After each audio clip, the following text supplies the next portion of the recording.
उपदलपति के हिसाब से मेरा पहला संवाद मेल आपके साथ है और सबसे पहले मैं आभार प्रकट करना चाहूँगा आदरणीय सीपीपी चेयरपर्सन सोनिया गांधी जी का, कांग्रेस पार्टी के अध्यक्ष मल्लिकार्जुन खड़गे जी का, हमारे लोकसभा में leader of opposition Rahul Gandhi ji का कि उन्होंने मुझे इस काबिल समझा कि मैं इस महान ऐतिहासिक दल का उपदलपति होकर देश के मुद्दों को सदन के अंदर और सदन के बाहर उजागर कर सकूं।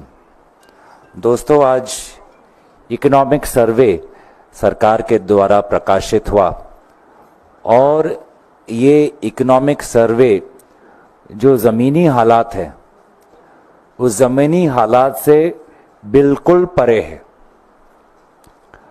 और इस संवाद मेल के द्वारा हम ज़मीनी हालात और ज़मीनी जो सच्चाई है वो देश के सामने ले जाना चाहते हैं आपके द्वारा। इकोनॉमिक सर्वे के अगर आप सरकारी के जो आवाज़ है, सरकारी पक्ष है, तो उनका रूप तो ऐसा है, उनका व्यवहार ऐसा है तो सब चंगा सी, पर वास्तविक में आज लोगों की हालात ठीक नहीं है। महंगाई को लेकर ये सरकार पूरी तरीके से विफल, आज भी महंगाई को नियंत्रित नहीं कर पाई।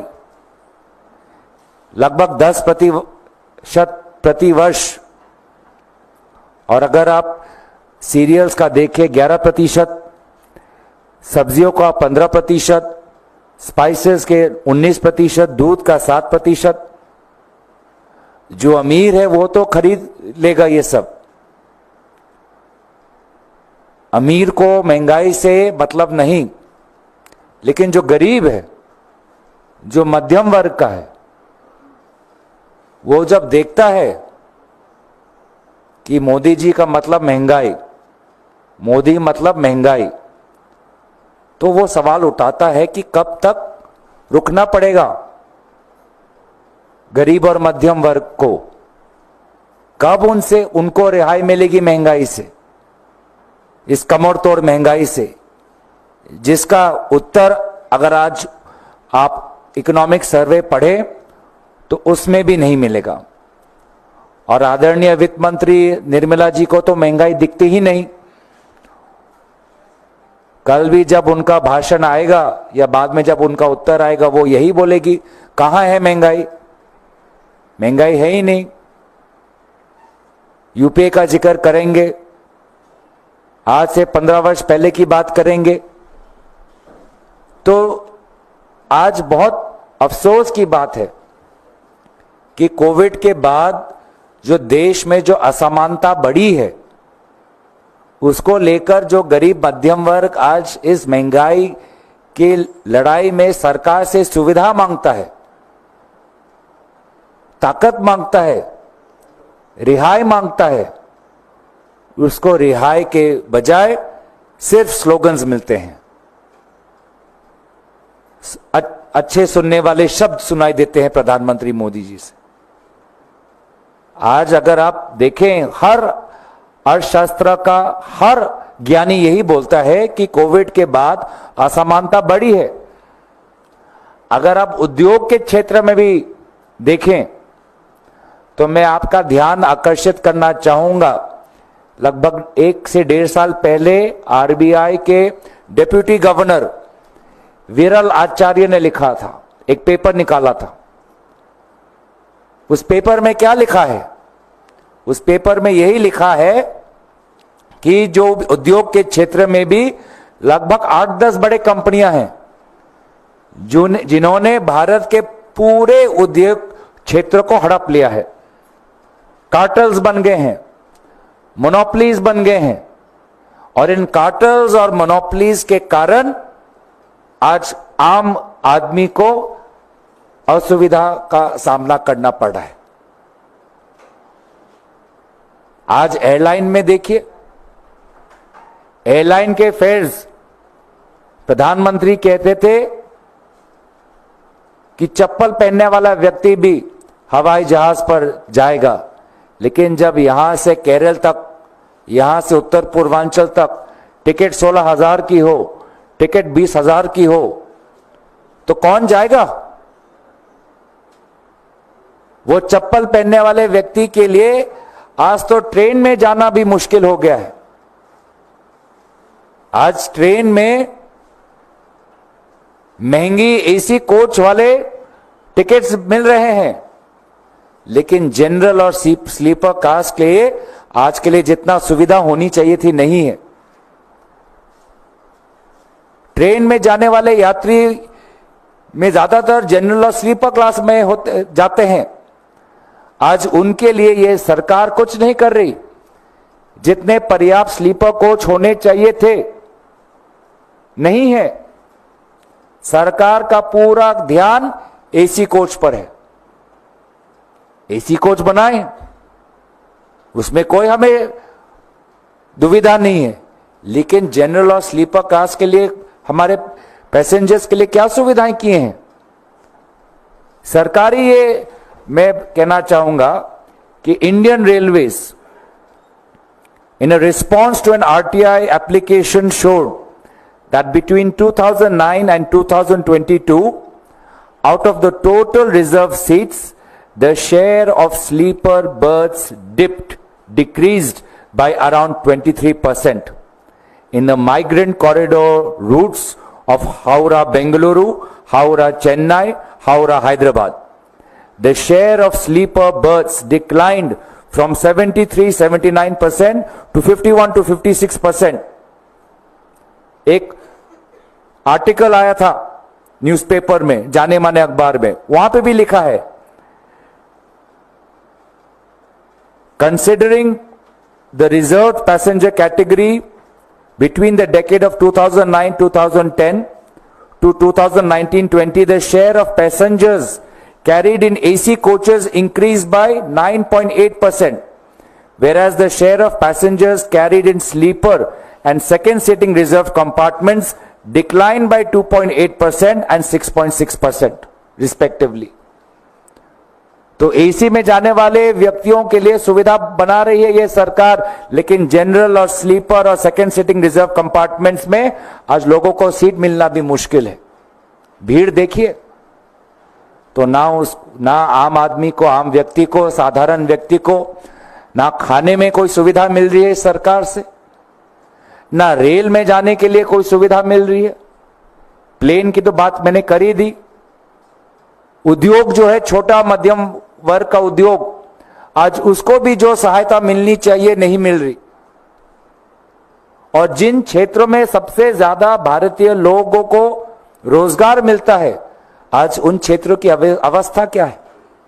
आज का ही आप अखबार पढ़ लीजिए, टेक्सटाइल्स में कितने लोगों को आज रोजगार मिलता है, लेकिन टेक्सटाइल्स को लेकर यह सरकार जो उनकी पीएलआई स्कीम है विफल हो चुकी है। दूसरे देश, चाहे वो वियतनाम हो, बांग्लादेश हो, वो आगे निकल चुके हैं। ये सरकार बोलती है मेक इन इंडिया, लेकिन उनको वीजा चाहिए चाइनीज टेक्नीशियंस के लिए। अलग अलग सरकारी विभाग सरकार के को गुहार लगाते हैं कि हमको और चाइनीज टेक्नीशियंस दीजिए। तो ये किस प्रकार का इकोनॉमी बना रहे हैं, जहां पे प्रोडक्ट्स है made in India but not made by Indians, made by Chinese. Trade deficit बढ़ता जा रहा है, ना सिर्फ चाइना को लेके, लेकिन विभिन्न अलग देशों के साथ। तो मैन्युफैक्चरिंग में, रोजगार में, महंगाई में, रेल और हवाई जहाज के यातायात में पूरी तरीके से विफल। छोटा दुकानदार आज मर रहा है, घिस रहा है, वो चाहे सूरत में हो या अहमदाबाद में हो या राजकोट में हो। और ये मैं आपको भविष्यवाणी दे दूं कि आने वाले गुजरात के निर्वाचन में ये छोटे जो दुकानदार हैं सूरत, अहमदाबाद, राजकोट, ये करारा जवाब भाजपा को देंगे। करारा जवाब भाजपा को मिलने वाला है। आज ये कुछ बातें आपके सामने हम रखना चाहते थे, क्योंकि जैसे कि मैंने ये कहा कि मोदी जी के दो अस्त्र, भय और भ्रम, और ये इकोनॉमिक सर्वे एक भ्रम का ये उदाहरण कि सब चंगा सी, कुछ नहीं। महंगाई, बेरोजगार, अगर उद्योग के क्षेत्र में भी देखें, इकोनॉमिक सर्वे बड़े बड़े कंपनियों का मुनाफा बढ़ता जा रहा है, उसका उल्लेख करता है, लेकिन हायरिंग कितना हो रहा है? आईटी कंपनी में हायरिंग कितना हो रहा है? सब जगह हायरिंग फ्लैट, सब जगह।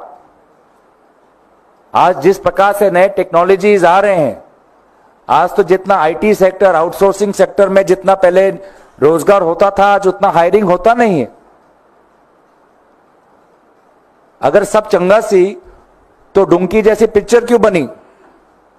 क्योंकि वो पिक्चर वास्तविक सच्चाई है।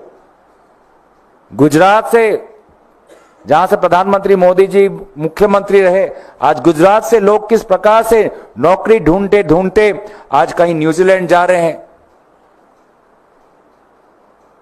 अगर वीजा उनको कानूनी तरीके से नहीं मिलता, तो वो ह्यूमन ट्रैफिकर्स के जाल में फंसकर अवैध तरीके से उनको विदेश में भेजा जा रहा है। अगर इकोनॉमिक सर्वे इतना ही अच्छा है, तो भारत का युवा रशिया के में जाकर रशिया सेना में क्यों भर्ती ले रहा है? अगर वास्तविक स्थिति इतनी ही अच्छी है, तो लोग आज इजराइल में क्यों जाके नौकरी ढूंढे, जहां पे इजराइल और पैलेस्टाइन का जंग हो रहा है? अगर इतना ही अच्छा है, तो यहां से लोग आज नौकरी ढूंढने बाहर क्यों जा रहे हैं? अगर इतना हमारा अच्छा इकोनॉमी हो रहा होता, तो बाहर से लोग यहां पे आते। लेकिन उल्टा हो रहा है, पलायन हो रहा है। चाहे वो मजदूर हो, चाहे वो किसान हो, चाहे वो कनाडा हो, चाहे वो ऑस्ट्रेलिया हो। तो ये वास्तविक स्थिति है। और आपसे सवाल आएगा कि अब बजट में क्या अपेक्षा करते हो? मैं कुछ नहीं अपेक्षा करता। मैं इस सरकार से देश के हित में कुछ आएगा, कुछ नहीं अपेक्षा करता। हां, मैं ये जानता हूं कि अडानी जी, अंबानी जी जहां पर निवेश करना चाहते हैं, उनको मदद करने के लिए यह सरकार कल और नीति लाएगी। जब से प्रधानमंत्री मोदी जी आए हैं, देश का वित्तीय बजट देश के गरीब और मध्यम वर्ग के अनुसार नहीं, ये अडानी, अंबानी और जो 8-9 और बड़े उद्योग हैं, उनको कहां अपना पैसा निवेश करना है, उनके अनुसार ये नीति बनाते हैं।